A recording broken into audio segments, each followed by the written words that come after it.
Dan intinya humility itu penting karena tanpa setiap part of body, istilahnya kan organisasi itu seperti tubuh ya, seperti rumah. Kalau ada satu part yang hilang, tentu saja kita tidak bisa berjalan dengan sesuai fungsinya lah.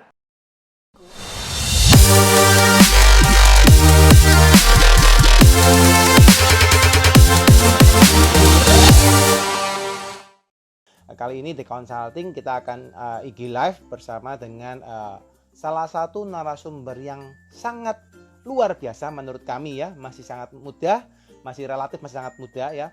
Tapi beliau sudah menduduki posisi tertinggi guys di salah satu perusahaan sekuritas yang terbesar ya di Indonesia ya. Beliau adalah namanya Bro Bernardus Wijaya ya. Jadi hari ini kita akan belajar banyak dengan beliau ya. Meskipun topik hari ini kita membawakan dari Bro Bernardus ya selaku dari CEO Sukor Sekuritas ya. Tapi kali ini kita topiknya nggak akan membahas soal keuangan ya. Tapi kita akan membahas lebih ke arah seperti yang di flyer yang sempat Anda lihat, di arah bagaimana membangun tim yang solid versi Bro Bernardus ya. So kali ini kita pasti belajar banyak guys untuk bagaimana bisa membangun ya perusahaan Anda lebih maju lagi ya. Khususnya hari ini kita belajar pasti banyak dengan Bro Bernardus ya. Oke, ini kalau nggak salah Bro Bernard sudah live nih. Saya undang untuk masuk. Nah, biar kita bisa ngobrol-ngobrol lebih lama. Ya, halo. Halo, brother. Ya, apa kabar? Apa kabar? Ya, luar biasa. Gimana, Bro Dedi? Kabar baik, brother. Kabar baik. Yes. Terima kasih sudah diundang di dconsulting.id. Siap. Saya yang thank you, Bro Bernard sudah mampir ke tempat kami ya di dconsulting.id ya di sela-sela kesibukan nih. Yes. Gimana nih kabar ini lagi di Jakarta atau di tempat lain nih, Bro Bernard? Di Jakarta, aman. Jakarta ya. Asal kita aman puji Tuhan ya. Dengan protokol. Siap. Belum sempat keliling-keliling ke Indonesia atau ke kota-kota lain mungkin? Oh udah, next week saya rencana ke Surabaya hari Rabu. Oh iya? Iya. Kalau nganggur kabar-kabar dong. Bisa lunch bareng mungkin. Ya kita bisa ketemu ya. Siapa tahu kita bisa ngorek lebih lanjut di sana. Siap Bro Bernard. Siap. Oh, jadi minggu depan ke Surabaya ya. Bener mantap banget. Ini mantap. Saya belum sempat mampir ke Jakarta ini kondisinya. Boleh, nanti kalau mau mampir boleh banget Bro Dedi. Siap. Kebetulan kami ada kantor di Jakarta juga, Bro. Kebetulan di daerah Intercon. Iya. Oke. Sebelum COVID mesti sebulan sekali berangkat sana. Cuma yang ini agak di hold dulu nih. Oh iya Bro. Gimana ini kondisi perusahaan waktu COVID, brother, di Sukor? Kondisinya gimana nih?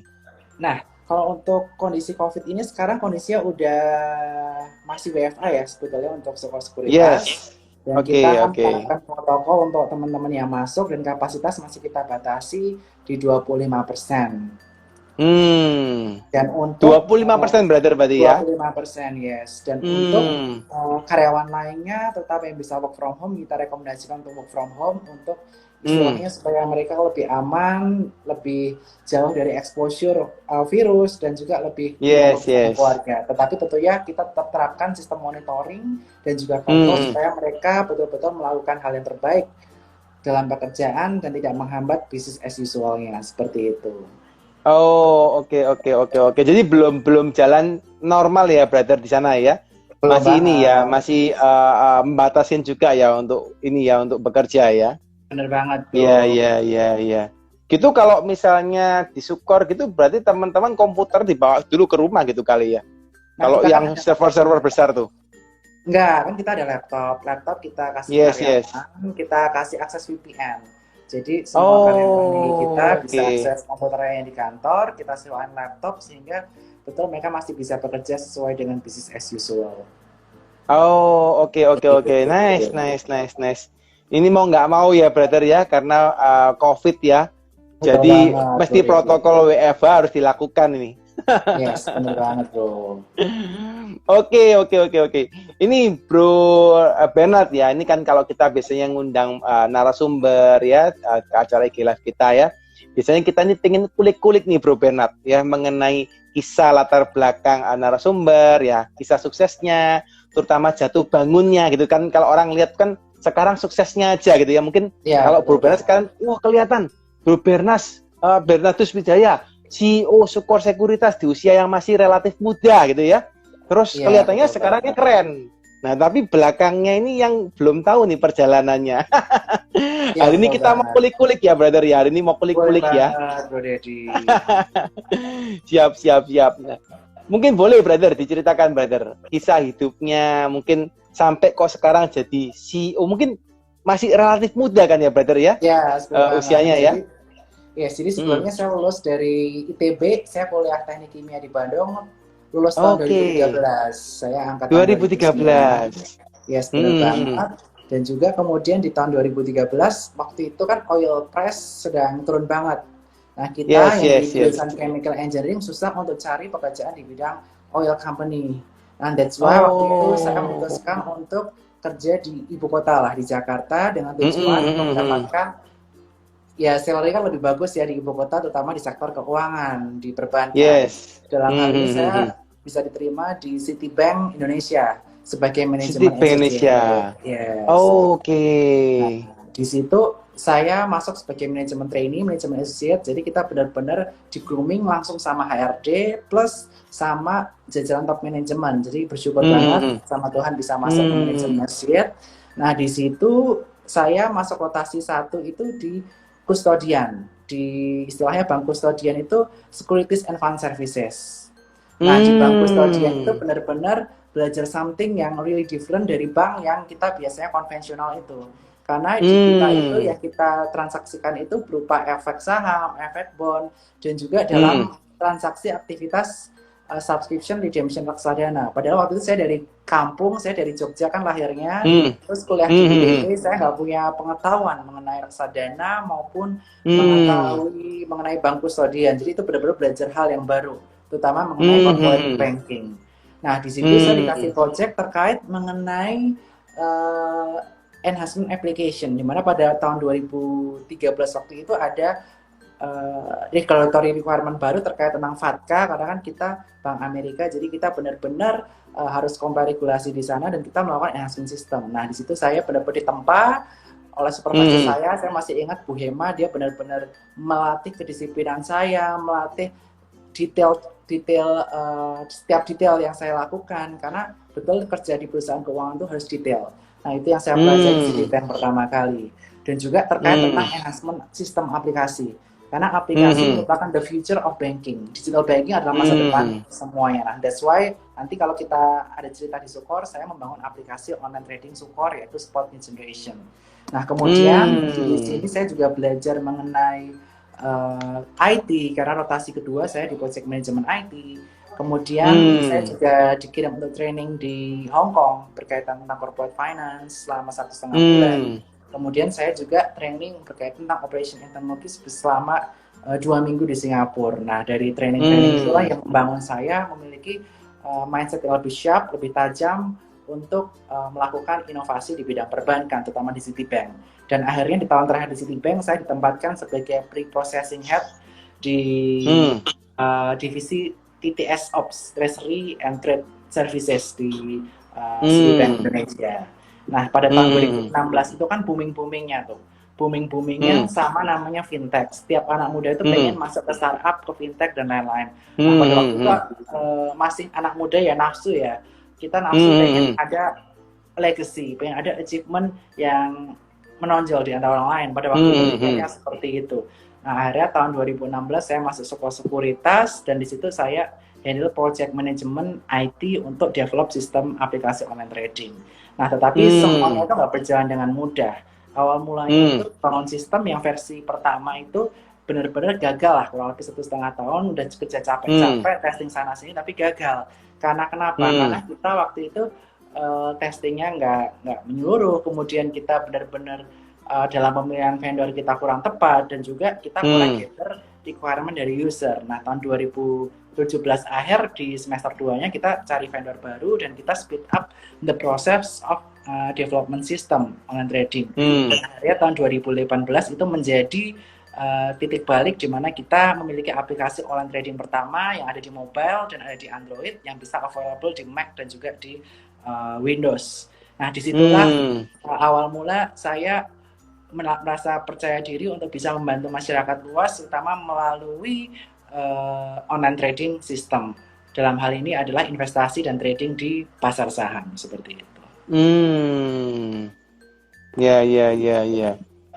Berarti 2018 brother masih menjabat di project manager untuk bagian IT development waktu itu ya brother ya? Ya, 2018 saya beres sama IT. Nah, di situ kan waktu aplikasi itu gagal banyak direksi yang step down. Nah, akhirnya waktu aplikasi beres, saya ditunjuk untuk menjadi Head of Business Development di Soko Sekuritas, di mana saya menghandle nggak cuma aplikasi online tradingnya, tapi benar-benar bagaimana kita meng-create campaign, meng-create marketing communication, supaya produk yang kita miliki ini, yakni Spot New Generation, bisa diterima oleh masyarakat luas dan bisa grab new market share yang ada di Indonesia. Nah, di tahun 2018 itu kita mulai melakukan campaign, dan yang paling penting tuh di pasar saham itu namanya training dan edukasi. Dan visi misi saya kan emang suka banget namanya edukasi. Karena hidup saya tuh juga diubahkan dengan adanya preacher oleh pendeta saya. Yang saya percaya bahwa preacher itu atau preaching atau khotbah itu bisa mengubah hidup kita. Nah, makanya di 2018 saya memutuskan untuk tiang pancang di sekuritas itu adalah di edukasi. Awal mula saya nge-training orang itu berapa? Cuma 2-3 orang, mentok-mentok 10 promosi di Instagram. Follower Instagram support itu masih 1000 sampai 2000. Bener-bener dikit banget. Nah, oleh karena itu waktu itu kita benar-benar kerja keras dengan tim. Kita benar-benar solid lah. Jadi kita sampai malam, tim business development, tim sales, kita benar-benar jemput bola untuk ada account opening. Nah, kita sampai yang paling pas. Kira-kira gimana kita ini bisa namanya melakukan kolaborasi hingga kita bisa mendapatkan traction yang luar biasa. Nah, tahun 2018 juga saya berkenalan dengan Ibu Ellen May. Nah, dengan Ibu Ellen May, saya merasa wah, ternyata seminar saham itu menarik juga ya. Kalau kita bisa luar biasa ya. Nah, jadi kita langsung terpikir untuk kolaborasi dengan influencer saham. Karena influencer saham itu banyak sekuritas. Itu yang saya rasakan 2018. Jadi strategi kita ubah dari training dari sekuritas, kita collab sama komunitas. Yang pertama selanjutnya investor muda dan lain-lain. Dan dengan kita berkumpul komunitas-komunitas saham itu bisa ada traction di sekolah sekuritas dan mereka mengenal namanya aplikasi Spot New Generation. Dan tim di sekolah pertama di retail dan business development pun terus berkembang. Business development tadinya cuma 3-4 orang, sekarang lebih dari 10 orang. Kemudian tadinya salesnya cuma 1 ruangan, kita sekarang harus 2 ruangan di Jakarta. Dan ini yang menjadi semangat baru kita untuk bukan hanya mencetak keuntungan buat perusahaan, tapi kita ingin mengedukasi banyak masyarakat luas, banyak anak muda untuk mulai investasi. Karena saya melihat nih, saya mengalami sendiri, orang-orang Jakarta tuh hidupnya tuh hedon. Mereka nafsunya mereka sendiri dengan tema hidup YOLO, you only live once. Nah, you only live once itu kamu hidup sekali untuk senang-senang aja. Anak-anak muda Jakarta tuh rata-rata begitu. Sampai mereka investasi, nabung untuk masa depan mereka. Nah, akhirnya kepikiran tim marketing communication gue hebat-hebat nih. Ada Debbie, Aini, mereka kepikiran untuk membuat kita jangan langsung ke saham.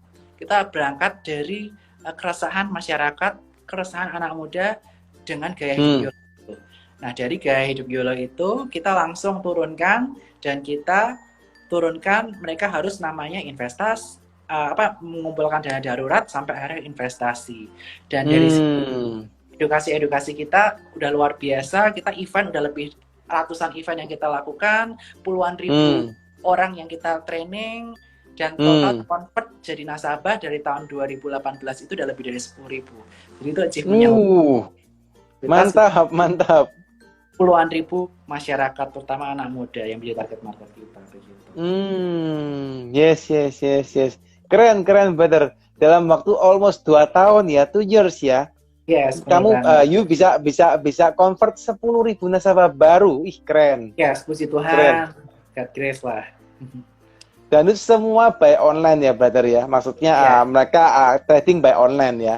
trading by online, tapi kita sempat suffer di tahun 2018 sampai 2020 awal itu kita pembukaan rekeningnya masih secara manual, nasabah ngisi manual di form segala macam, itu yang menyebabkan conversionnya menurun, rendah banget. Makanya that's why tahun 2018 sampai 2020 itu kita lebih banyak offline, karena kalau online form kan ribet. Nah akan tapi karena COVID kita harus online, dan puji Tuhan sebelum COVID berlangsung bulan Februari Maret itu kita udah launching e-form, jadi nasabah bisa buka rekening melalui online platform, melalui website. Thank you to Vepsa. Tim aku waktu namanya Vepsa Adriani, dia luar biasa kerjanya. Vepsa ini membantu Sukor melalui e-formnya, dan kali ini nasabah udah bisa buka rekening secara online. Jadi pembukaan rekening bisa dipercepat, cuma 2-3 hari kerja, bisa secara online pakai aplikasi e-form.sukosutas.com, dan conversionnya tinggi. Karena kita nggak bisa menjalankan event secara offline. Dulu kekuatan Sukosutas 2018 sampai 2020 itu kekuatannya di offline. Tapi seiring jalan waktu kita harus menyesuaikan zaman. Nah, leader itu harus bisa namanya adaptasi. Itu yang menjadi kunci. Waktu kita bulan Maret COVID, awal mula tuh saya stres dan tim. Kita harus gimana? Kita biasanya kuatnya di offline, tetapi what should we do supaya kita itu tetap bisa memberkati banyak jiwa, memberkati banyak orang, dan masih bisa convert ke nasabah yang menjadi tanggung jawab kita ke shareholder perusahaan juga. Nah akhirnya kita kepikiran gimana kita bikin IG Live. Nah karena kita pengen, ya nggak ada salahnya lah kita mencoba. Awal mulanya yang nonton IG Live tuh dikit lah, 20-30.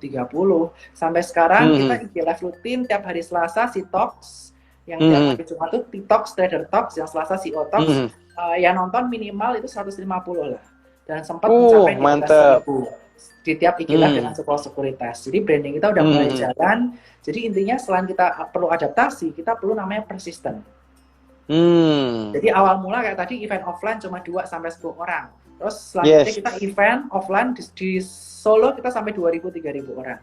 Di Surabaya sampai 200-300 orang. Di IDX sudah lebih dari 500 orang. Nah jadi istilahnya apa?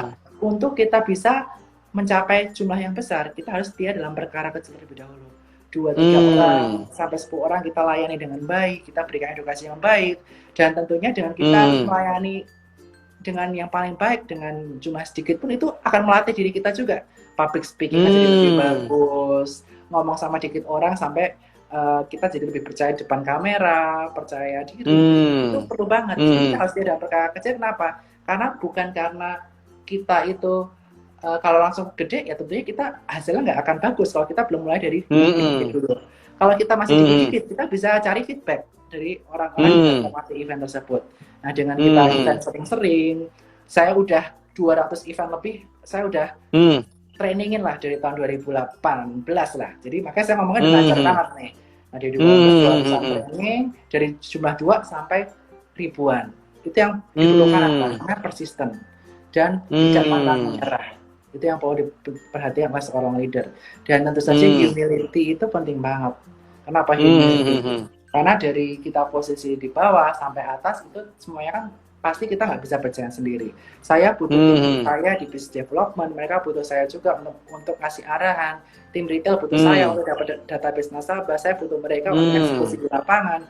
Dan intinya humility itu penting karena tanpa setiap part of body, istilahnya kan organisasi itu seperti tubuh ya, seperti rumah. Kalau ada satu part yang hilang, tentu saja kita tidak bisa berjalan dengan sesuai fungsinya lah. Nah, itu juga dengan perusahaan. Sebagai leader kita nggak boleh sombong karena tanpa adanya mata kita nggak bisa melihat, tanpa adanya hidup kita nggak bisa bernapas, mati. Itu yang paling penting untuk seorang leader dimiliki, humility. Mantap. Ini keren ya guys. Baru kita ngomong sebentar aja dapat insight-nya banyak nih guys ya. Jadi tadi digaris bawahi guys ya, leader itu harus membumi, bahasanya gampangnya gitu ya. Nggak boleh hanya merasa oh saya ini leader ya, saya harus yang bagian menyuruh-nyuruh gitu ya, biasanya kayak gitu, bagian tukang suruh. Tapi ini kebalik guys, malah kita harus turun ke bawah, kita bantu, kita saling sharing dan kawan-kawan ya. Betul. Nice. Nah, berarti tadi belum sempat cerita nih perjalanan dari you sebagai seorang project management di IT ya tadi ya sampai ke CEO ini prosesnya gimana nih, brother? Pertama, sebelum kita masuk ke suatu bisnis, we have to understand Yes. apa key success factor, gimana kita bisa berpengaruh di perusahaan tersebut. For example, di sekuritas itu kuncinya apa? Yang pertama, you have to understand all of the IT application. Kamu harus mengetahui aplikasi IT. Gimana kita bangun aplikasi online trading di HP yang bagus, di iOS, di Android, di laptop, di Mac. Itu kita harus menguasai itu. Dan kita nggak boleh hanya menguasai aplikasi user interface-nya doang. Tapi kita harus menguasai namanya operation. Dari angka-angka itu datangnya dari mana? Misalnya data ada dari bursa, yang ini dari bursa, yang ini dari IQ Plus, kemudian data portofolio nembak dari back office, mappingnya gimana, kemudian selesai transaksi harus adanya proses pre-matching terus kualifikasi dan lain-lain. Itu kita harus memahami kisah kesehatan, kita harus memahami IT dan memahami operation. Itu yang paling penting di kualitas yang pertama. Nah, dari situ setelah mempelajari hal itu, saya ketemu lagi yang kedua. Yang penting selain IT and operation itu apa? Yang kedua, kita harus memahami bagaimana kita bisa mengajak orang menjadi investor yang sukses. Kita harus belajar namanya fundamental and technical analysis. Fundamental analysis saya udah pelajari waktu saya diberangkatkan training di Hong Kong. Waktu itu corporate finance, membaca laporan keuangan dan lain-lain itu saya udah pelajari waktu saya di Hong Kong. Tetapi untuk technical analysis saya harus pelajari juga. Kenapa? Karena masyarakat Indonesia rata-rata pengen menjadi trader, bukan menjadi investor. Jadi tahun 2017-2018 saya belajar namanya technical analysis juga. Dengan suhunya langsung. Suhu saya itu Ibu Ellen May. Saya terima kasih banget sama Ibu Ellen May. Jadi saya punya fundamental yang kuat dan punya technical yang kuat juga. Karena adanya Ibu Ellen May. Nah dari situ saya semakin praktekkan ilmu-ilmu saya dan saya trading sendiri. Dan saya udah berani ngajar. Kenapa? Karena sudah mendapatkan profit. Nah itu kunci sukses kedua di sekuritas ya. Ngerti fundamental dan technical analysis. Dan yang ketiga, kamu harus bisa adaptasi dengan zaman. Dulu jualan saham face to face, ketemu orang ajak WA dari orang-orang sekitar kita. Tetapi sekarang kita harus bisa memanfaatkan sosial media, membangun personal branding. Bagaimana kita kolaborasi dengan partner-partner tanpa kita harus egois, kita win-win solution. Dan juga bagaimana kita bisa berhubungan dengan party di regulasi. Nah, itu penting banget. Kolaborasi. Nah, setelah kolaborasi, ya paling penting yang keempat adalah leadership. Leadership itu bagaimana kita bisa mengambil decision. Mungkin kalau staff biasa mungkin kita ngasih solusi, tapi kita nggak berani make decision yang clear. Nah, seorang leader itu harus berani mengambil decision yang kadang nggak populer juga. Nah, 4 hal itu yang menurut saya kunci sukses di sekuritas. Teman-teman pasti punya bisnis masing-masing juga, kayak bisnis online shop dan lain-lain. Kisah sukses story itu beda-beda. Nah, yang pertama, kalau teman-teman pengen sukses di bidangnya, pelajari kisah sukses factor di bidang teman-teman, kemudian kuatkan di area itu, dan setelah kamu kuat di area itu, kamu bisa maju. Itu yang paling penting. Dan yang terakhir, jangan lupa keep humble dan tetap takut akan Tuhan lah, istilah seperti itu. Yes, nice. Ya, mantap ya Bro Bernard ya. Jadi lo maksudnya ngelakuin hal itu, berarti lakuin hal itu, ya 4 hal tadi, ya 5 hal tambah humble ya, dan takut akan Tuhan. And then after that you make the pattern, you make the way ya, dari seorang project manager until you have a CEO position ya di Cukor ya. Keren. Karena awalnya tahun 2018 itu user kita masih dikit banget. Kita waktu itu ranking di pasar reguler masih 45. Trading value paling sehari 50-60 miliar. Nah sekarang tahun 2019 sudah mulai beranjak ke ranking 38. Udah trading value harian itu tools programnya untuk trading ya, online tradingnya ya Peter ya? Trading value di Sukor. Nah sekarang trading value-nya di Sukor, trading value perputaran nasabah udah sampai 150 miliar seharinya. Dan satu harinya kita udah ranking 26. Jadi peningkatannya udah cukup signifikan. Dan kita untuk itu sudah naik 2 kali lipat ya brother ya? Yes. Dan untuk broker Yes, lokal, yes, yes. sekarang kita udah di top 15. Udah 15 besar Oke. di broker lokal, termasuk BUMN. Kita ranking 15 besar. Yes, yes, yes. Keren, keren, keren, keren. Ya, aku ingat dulu waktu pertama kali mau daftar Sukor memang agak susah ya. Tahun berapa saya agak lupa tuh. Yes, harus pakai Daftarnya harus form. datang, form Yes. datang. Pengen mau trading gimana caranya? Ya kamu harus ngomong sama saya gitu ya. Waktu itu saya ingat berapa tahun yang lalu memang termasuk salah satu emiten, reksadana Sukor kalau nggak salah termasuk gain yang cukup besar kalau nggak salah ya. Betul. Gain yang terbesar lah antara sekuritas yang lainnya. Cuma waktu itu memang belum ini ya, belum online full lah waktu beberapa tahun yang lalu ya. Benar. Sekarang kalau dibuat seperti ini keren banget nih. Ya, teman-teman yang buka online, Bro Dedi nanti buka online sama Sukor lah. Ntar kita WA. Siap. Sukor supaya kita bisa tahu oh awalnya gimana, jadi gimana kan tahu prosesnya. Dulu nggak ada aplikasi di Android, di iOS, sekarang ada. Gitu. Mantap. Ini harus dicoba nih. Nanti kita jabri-jabrian ya, brother ya. Boleh banget. Iya. Brother, ini menarik nih terkait dengan tadi yang brother sampaikan ya. Saya mendapat banyak inspirasi ya dari brother yang sesuai dengan yang brother sampaikan ya. Nah, kalau nyambung dengan membangun tim, brother. Tadi kan sempat bro sampaikan ya bahwa kita membangun tim seperti A, seperti B, seperti C gitu ya. Kalau saya lihat brother ini kalau dari nada suaranya, ini kalau saya belajar nggak tahu salah benar saya nggak tahu brother ya. Kalau saya lihat sih brother ini tipikal pemimpin yang kerjanya itu tak gitu ya brother ya. Cepat kalau kerja. Apa benar ya? Bener banget. Kok tahu? Bener bro? Ya. Yes. Dari nada suaranya ini langsung kelihatan brother bahwa orang cepat sama nggak cepat itu dari cara ngomongnya. Kalau brother kan cepat banget kalau kerja gitu ya. Yes, bener. Nah, ngomongnya aja cepat ya. Iya. Nah, gimana nih brother? Kalau misalnya ya Bro Bernard ya, sekarang pengennya cepat gitu ya.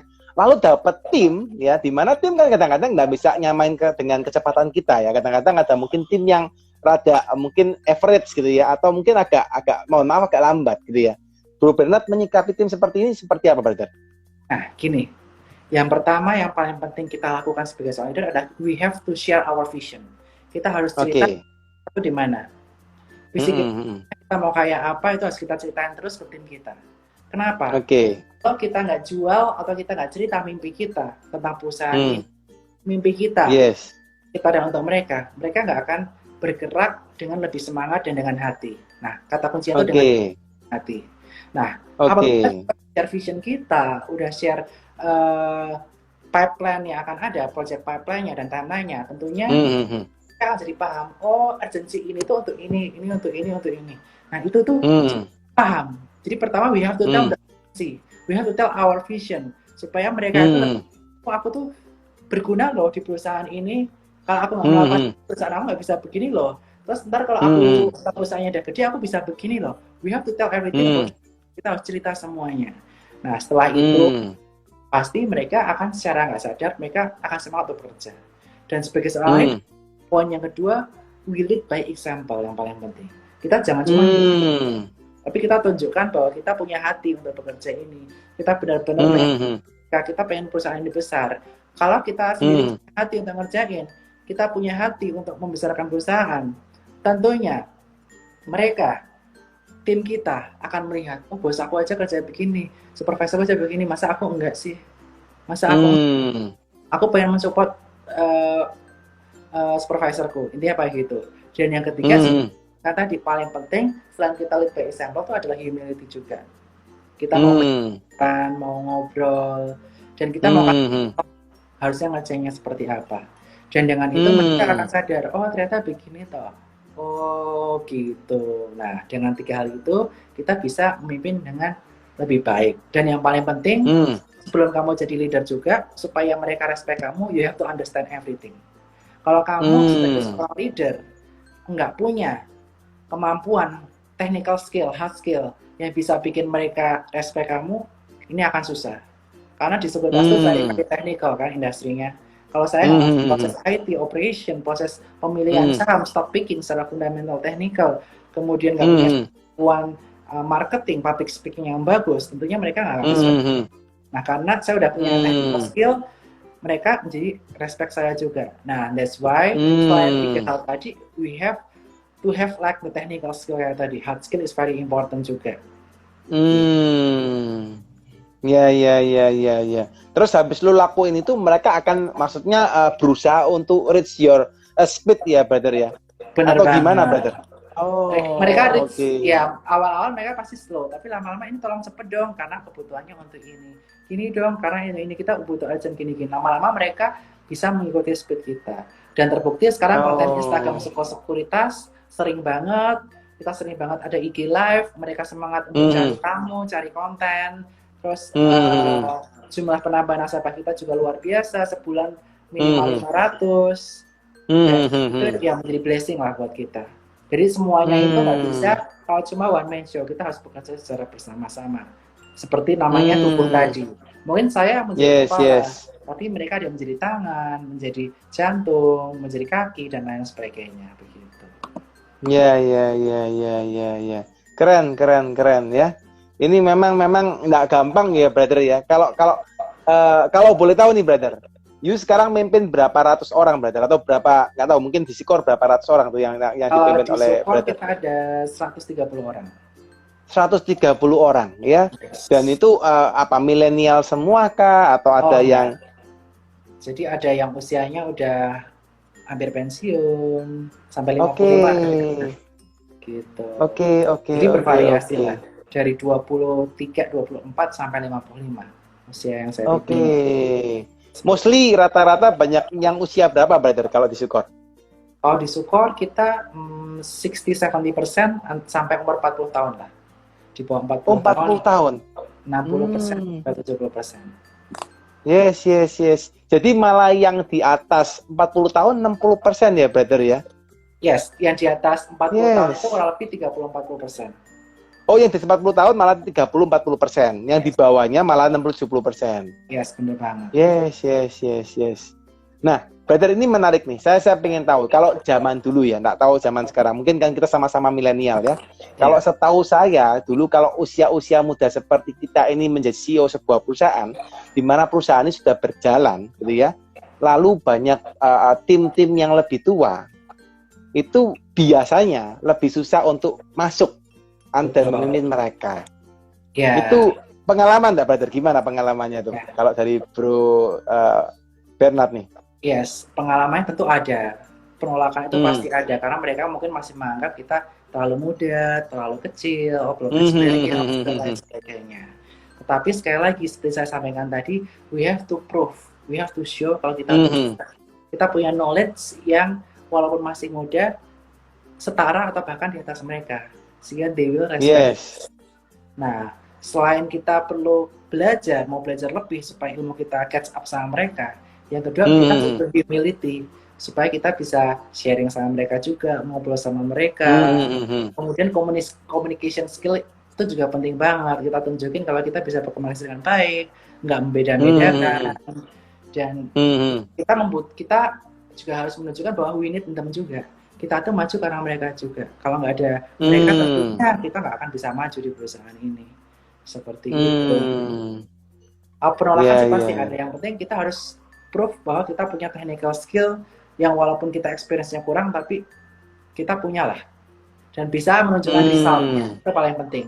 Ada resultnya supaya nggak ada gejolak waktu misalnya kita step up seperti itu. Yes, yes, yes, yes.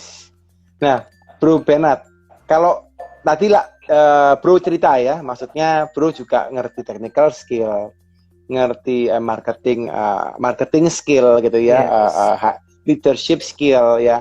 Maybe mungkin all about company you must know gitu ya. Yes. But apa sih skill yang paling menonjol di Bro as a CEO? Karena kan saya yakin dan percaya setiap orang itu pasti punya keunikan, gitu ya. Like Bro Bernard pasti juga punya keunikan. Apa sih Bro mungkin yang menurut Bro paling powerful di dirinya Bro Bernard ini apa nih? Yang paling powerful menurut saya adalah servant heart. Servant heart. Oke, nice. Servant heart. Jadi istilahnya walaupun saya seorang leader, saya ingin menjadi leader yang berbeda dengan yang lain. Saya ingin menjadi leader yang selalu berada bareng mereka. Mereka butuh saya selalu ada buat mereka. Mereka ada kesulitan, saya selalu ada untuk mereka. Dan kita berjuang bersama-sama. Jadi leader yang memiliki hati sebagai seorang pelayan juga. Karena kita kan sebagai leader kan tanggung jawab kita besar. Kita membawa perusahaan. Perusahaan ini ada 100 misalnya 30 orang dan masing-masing orang punya 2-3 orang yang dia tanggung. Jadi saya menanggung 500 orang untuk bisa hidup. Kalau perusahaan ini nggak berjalan dengan baik, misalnya kenapa-napa, ya 500 orang ini kehidupannya terganggu. Nah itu yang saya pikirkan. Saya ingin istilahnya kita berjuang bersama-sama, they know bahwa mereka itu important di bidang mereka masing-masing, untuk kita 500 orang ini bisa hidup dengan layak. Dan juga tidak hanya kita hidup dengan layak dengan keluarga kita, tapi kita juga bisa memberkati banyak orang sekitar kita melalui event edukasi dan lain-lain seperti itu. Dan di saat ini pun kalau ada orang DM Instagram saya tanya-tanya soal technical, tanya-tanya buka rekening, saya masih jawab. Karena key point di zaman sekarang itu kita sebagai leader harus punya servant heart. Kalau enggak, kita nggak bisa bergerak secara cepat dan memiliki hati yang sama. Karena menurut saya untuk kita bisa bekerja secara cepat, kita harus punya satu hati. Itu yang saya sangat penting. Yes. Server heart gitu ya, brother ya. Keren. Ini di usianya lo nggak banyak juga lo orang yang mikirin sampai ke sono ya. Ya. Kalau pengalaman gua sih, maksudnya kalau gua lihat teman-teman yang seusia kita lah ya, itu nggak banyak orang yang sudah mikir sampai ke sono. Lu belajar dari mana sih, brother? Ya. Lu belajar dari mana sih? Keren banget nih. Mentor saya, Pastor Philip. Nah, saya dengar khotbahnya itu benar-benar Philip Mantova.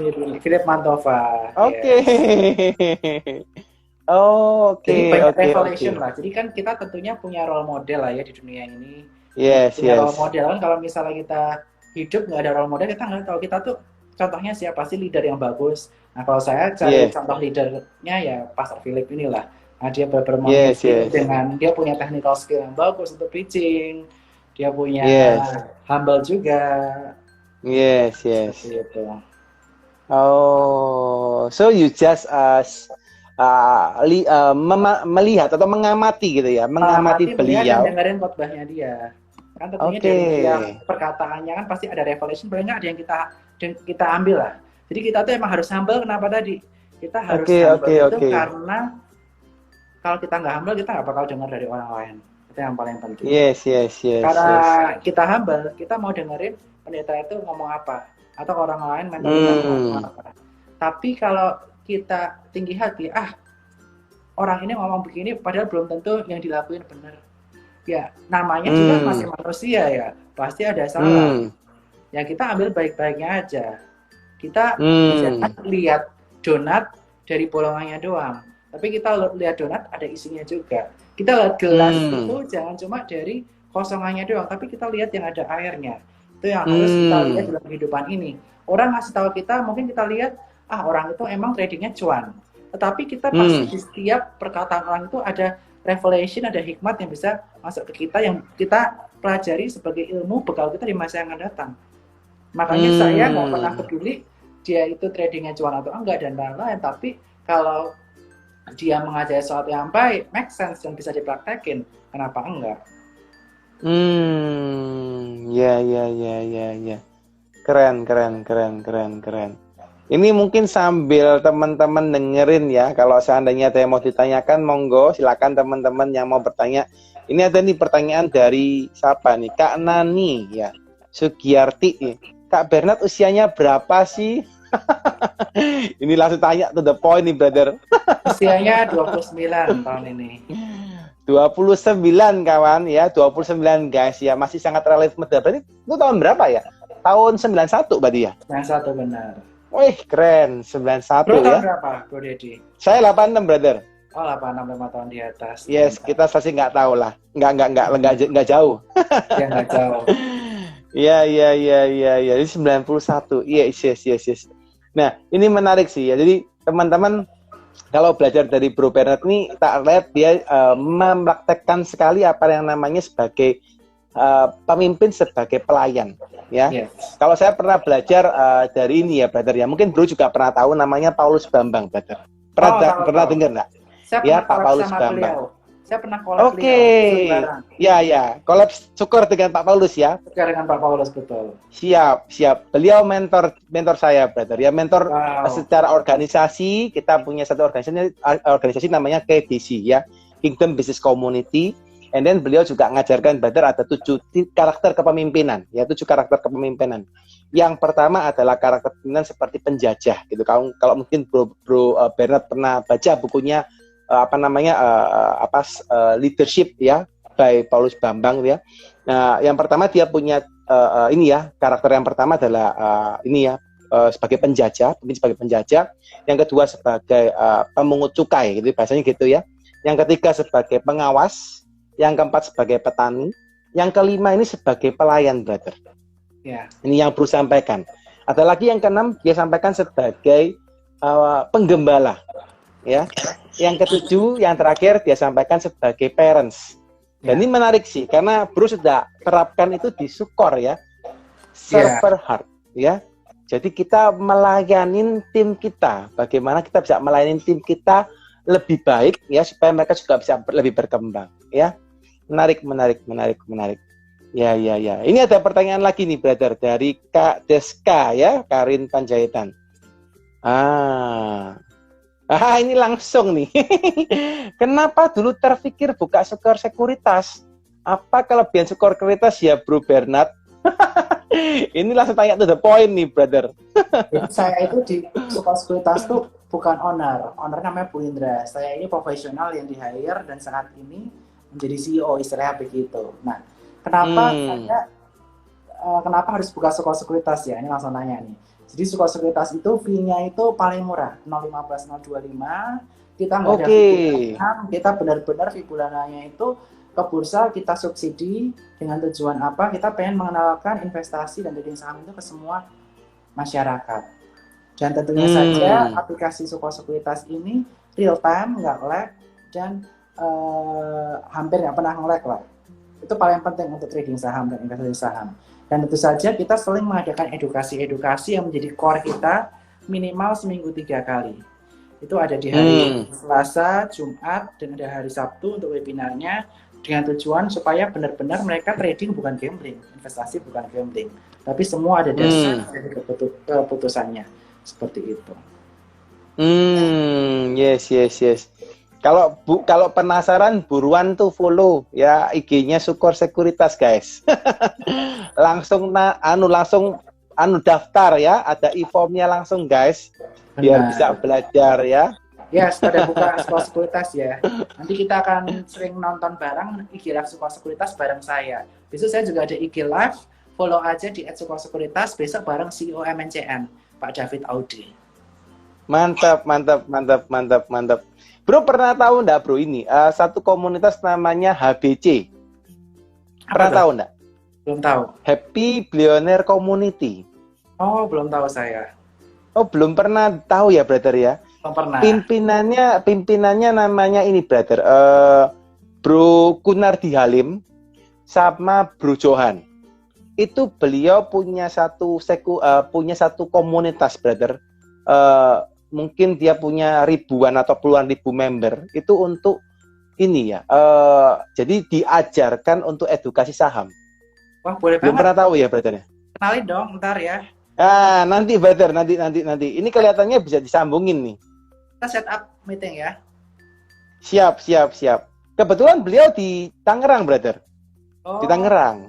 Bukan di Surabaya. Jadi teman kita di Tangerang itu. Dia punya ribuan member. Dan saya termasuk salah satu membernya kebetulan. Ya, menarik. Loh, kalau nggak salah di Sukor juga kasih rekomendasi saham kan, kalau nggak salah ya, Bro Bernard ya. Kita ada rekomendasi saham dan kita berpilih, ada 2 pilihan, mau investasi, mau trading, ataupun mau scalper, kita kasih rekomendasinya. Oh, sama-sama juga dikasih rekomendasi kan ya. Betul. Tapi tetap kan ya, keputusan di tangan orang yang membeli kan ya. Betul, kita nggak boleh instruksi, karena kita nggak boleh mengoperasikan, karena istilahnya aplikasi online trading itu benar-benar kayak PIN ATM kamu. Jadi kamu bisa transfer kemana-mana pakai online M-banking kamu. Nah, perlakukan seperti M-banking kamu. Jangan orang lain tradingin kamu, ngelolain dana kamu, Padahal yang tahu risk profile kamu itu diri kamu sendiri. Nah, yang penting kita terus ke planning supaya kita bisa menjadi investor maupun trader yang handal. Seperti itu. Yes. Kalau menurut Brother Bernard nih, kondisi COVID gini, kalau ini mungkin ya teman-teman yang mau investasi saham gitu ya, kira-kira perusahaan apa nih Brother yang lagi baik nih Brother, kalau di kondisi COVID gini Brother? Kalau lagi COVID gini, tentunya yang baik untuk saat ini adalah perusahaan-perusahaan yang selalu dibutuhkan, walaupun COVID itu ada, walaupun krisis terjadi. Perusahaan apa itu? Perusahaan consumer. Walaupun kita lagi krisis, kita tetap perlu makan Indomie. Yang murah kan? Kita CBP menjadi pilihan. Tetap butuh namanya internet. Telkom, TLK pilihan. Tetap butuh sinyal. Ada BTS itu disediakan oleh pertoweran, TOWR, TBIG. Nah, itu yang selalu dibutuhkan. Tetapi banyak orang lupa bahwa nanti COVID itu akan berakhir. Akan pulih. Padahal banyak yang sektornya lumpuh di saat COVID seperti ini. Ya, jauh menurun. Seperti perbankan properti. Nah, perbankan properti itu menarik banget untuk kita tabung saat ini, kita invest saat ini, hingga nanti setelah COVID dia performanya mulai naik. Tentu saja itu kita namanya melakukan aktivitas profit taking dan mendapatkan capital gain seperti itu. Jadi perbankan properti ini harusnya masa-masa bagus untuk nabung ya, Brother ya? Bagus banget. Salah satu rekomendasi ada SMRA, Sumarekon Agung. Dia punya rumah-rumah murah di Sumarekon dan di Bogor. Dan juga kalau kita lihat BBNI itu memiliki valuasi yang paling murah, Bank BNI, dibandingin bank-bank yang lain. Saya sama BCA, BRI juga nggak masalah. Karena returnnya juga BBNI termasuk salah satu bank yang valuasinya cukup murah ya, Brother Badi ya? Yes, benar. Oh, oke. Jadi teman-teman kalau mau nabung saham nih bisa ke properti atau ke bank ya, karena kondisinya lagi bagus nih. Oke, Bro, kalau melihat situasi COVID seperti ini, Bro, sebagai praktisi ya, sebagai pelaksana di sebuah perusahaan sekuritas termasuk yang terbesar di Indonesia ya. Kalau lu lihat kondisi COVID ini, apa sih kira-kira yang bisa dilakukan ya oleh teman-teman kita ya, yang lagi ngadepin mungkin kalau usahanya mereka turun atau mungkin mereka lagi suffer di kondisi usahanya. Apa sih Bro kira-kira yang saran-saran yang bisa lo kasih ke mereka supaya mereka bisa survive di masa seperti ini, Brother? Yang pertama tentunya harus bisa beradaptasi. Seperti saya sampaikan tadi, di sebuah sekuritas awal mula kita buka rekening offline. Kalau kita tetap offline, berarti kita conversionnya nggak akan sebesar waktu kita bikin event offline. Nah, that's why kita melakukan inovasi dengan adanya melakukan namanya event-event secara online, edukasi secara online. Nasabah tetap dapat ilmu, tetap dapat manfaatnya, tetap ngerti gimana caranya investing saham dengan benar, tanpa harus datang ke lokasi, menyesuaikan dengan COVID. Begitu juga dengan bisnis lainnya. Yang biasanya cuma buka toko, ya kita apply untuk Gojek lah, biar bisa di-delivery, bayar dikit dan lain-lain. Lalu untuk bisnis-bisnis seperti retail, seperti pakaian-pakaian, ya bisa maksudnya pakai jual secara online, tentu itu bisa membantu banget. Dan selanjutnya yang kedua, selain kita adaptasi, kita harus pantang menyerah dan tetap beriman. Kita harus punya iman, tetap pantang menyerah bahwa segala sesuatu itu akan indah pada waktunya. Masalah saat itu untuk menguatkan kita di masa yang akan datang. Seperti itu. Yes ya. Jadi teman-teman yang lagi sabar hari ini ya kawan, ya mungkin yang lagi nonton, teman-teman tetap semangat ya guys. Ya, ini sudah masa akhir ya. Karena kalau Anda dengar mungkin di berita-berita juga vaksin COVID katanya nih bulan November, Desember ini mau dimunculkan ya. Bahkan sudah mulai diturunkan di lapangan, mau didistribusikan. Jadi pemahaman saya gitu ya. Kalau seandainya vaksin ini sudah mulai beredar, harusnya ekonomi akan kembali reborn ya. So jangan tunggu lama-lama. Sekarang harus siapin nih company-nya ya, seperti yang Bro Bernard sampaikan, harus adaptasi ya. Jadi jangan kita pakai cara yang offline terus ya, Brother ya. Offline waktu seperti ini pusing nih. Begitu juga saham. Saham kalau marketnya sideways, kita juga jangan paksain terlalu banyak rekomendasi yang buy on breakout. Saya juga menyesuaikan. Waktu market sideways atau bearish, rekomendasi saya banyak-banyak buy on weakness. Kalau ntar market rally lagi baru buy on breakout. Ini udah mulai agak rally naik, jadi makanya ada beberapa rekomendasi yang breakout. Nah, tapi kita masih 80% rekomendasi kita masih buy on weakness. Seperti itu. Oke. Semua adaptasi itu dipakai di mana aja. Yes. Jadi harus adaptasi, guys. Nggak hanya di saham, di perusahaan ataupun di diri kita sendiri ya, yang mungkin lagi stres ya atau galau gitu karena nggak bisa kemana-mana gitu ya. Sama juga ya. Harus adaptasi. Kayak misalnya kita adaptasi juga. Benar. Misalnya kita gajinya dipotong lah, amit-amit karena COVID. Yes. Penghasilan kita turun, kita harus adaptasi, hidup lebih sederhana, jangan terlalu boros, kita harus mengatur keuangan lebih ketat dan lain-lain. Jadi adaptasi itu harus di semua bagian. Seperti itu. Yes. Ini saya nggak pungkirin brother kalau pemimpinnya kayak lo gini, anak-anaknya pasti baik-baik nih ya, karena lu suka ngajar ya brother. Iya benar banget. You bimbing and you tunjukin bahwa memang lu yang omongin lu lakuin. Benar banget. Keren ya. Ini ya banyaklah insight ya kawan hari ini yang kita dapatkan dari Bro Bernard ya. Jadi tetap harus fighting ya, harus fighting seperti yang Bro Bernard sampaikan, adaptasi ya dan sebagainya ya. Oke guys, Bro Bernard nggak terasa sudah hampir 1 jam nih kita ngobrol ya, 54 menit nih kita ngobrol. Tinggal 6 menit tinggal 6 menit mati nih 1 jam soalnya kita terakhir ya. By the way, thank you so much brother ya. Thank you so much sudah accept undangan kita, sudah ngobrol panjang lebar dengan kami The Consulting ya. Saya rasa pengalaman brother di usia yang begitu muda ini tidak bisa dikalahkan brother dengan pengalaman-pengalaman yang lebih tua ya. Jadi teman-teman, kita tidak perlu takut meskipun muda ya, seperti yang Bro Bernard, tapi tetap harus bisa luar biasa. Jadi jangan merasa dirinya muda tapi merasa saya kok kalah tua, enggak juga gitu ya. Pembuktian dari Bro Bernard masih usia 29 tahun guys, sudah menjadi CEO di salah satu perusahaan nasional guys. Jadi nggak main-main ya. Oke, thank you sekali lagi Bro Bernard ya. Thank you sekali lagi. Nanti kita ketemu kapan-kapan kalau Bro ke Surabaya atau saya ke Jakarta kita kontak-kontakan ya. Oke, makasih ya. Oke, thank you Bro Bernard. Thank you. Yo, bye-bye.